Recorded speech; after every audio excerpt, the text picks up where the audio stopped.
said, turning his attention to her. "We haven't had the chance to really get to know one another, but I wanted to give you this before I sat down. This meeting is all Ezra's doing. I'm really just here as a spectator." He picked up a bag from off the floor that I hadn't noticed was there until now and handed it to her. Daisy was smiling as he did. I removed my feet from Lily's lap and leaned in to get a better look. She pulled a medium-sized box out of the bag and opened it. "Oh," I cooed. "Wow," she whispered in awe, pulling the old-school typewriter with brass keys and a digital screen from it. "This is—" "Look," I said, pointing to the engraved words at the top of it.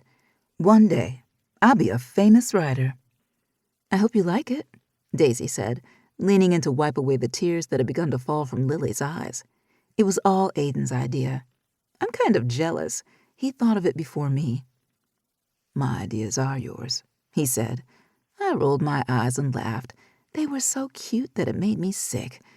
I looked around the room. All of my sisters and their men were equally as cute. I was the only one who... I shook my head and focused my attention on Lily again. "I love it so much," she exclaimed, hugging Daisy. "I'm inspired to write now." Lily set the gift aside and stood. "Is it okay if I—" Aiden nodded, and she hugged him. I looked away and wiped my eyes. Aiden really was coming around, and it was beautiful to see. Magnolia thought he wouldn't come around. The truth is, she saw herself in him, and that scared her more than anything when it came to Daisy possibly being hurt. "There's one more thing," I said, after gathering myself. This hadn't been planned, but we never got to give her our gift that day. I glanced around at my sisters, and they all nodded, understanding where I was going with my statement.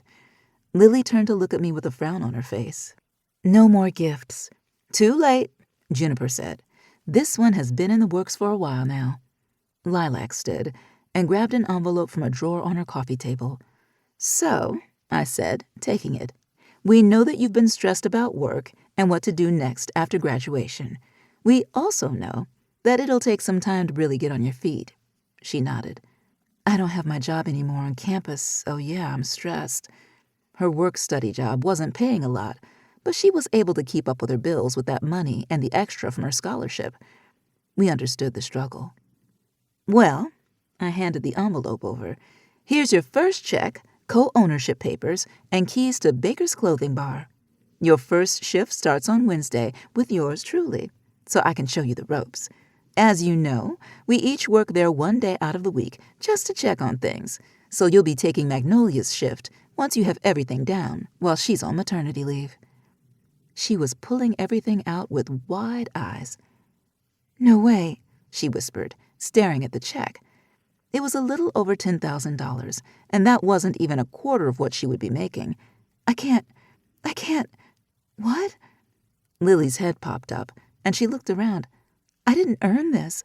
I wasn't there when you—" "We're opening a second location," Magnolia said. "That's how you'll earn that 16%. So what were you about to say?" We all took a little over a 3% pay cut to fit her in equally. In the end, it was worth the look on her face. After all, she was a flower sister, and we had the means to do this. If we wanted, we could all live off the money from Baker's, but each of us had other passions we wanted to pursue.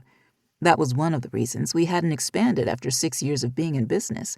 But now is the time. Our family was expanding, and it was only right that we continued on our path to generational wealth. "Thank you guys so much," she said, staring at the papers again. I'll never be able to explain how much this means to me. It's not about the money it's simply about feeling like I belong. And you guys make me feel like that and then some. So thank you. I won't let you down." There was a determination blazing in her dark eyes that we all inherited from our father. I smiled. Lily's last name may be Fredericks, but she was a Baker girl through and through. "Well," I began, pulling her into a tight hug, "I'll see you on Wednesday." After Ezra finished off our little meeting, I went home feeling more sad than usual. So after eating and showering, I called Brinley. My sisters and I have been sharing the same friends since, well, forever. Brinley has been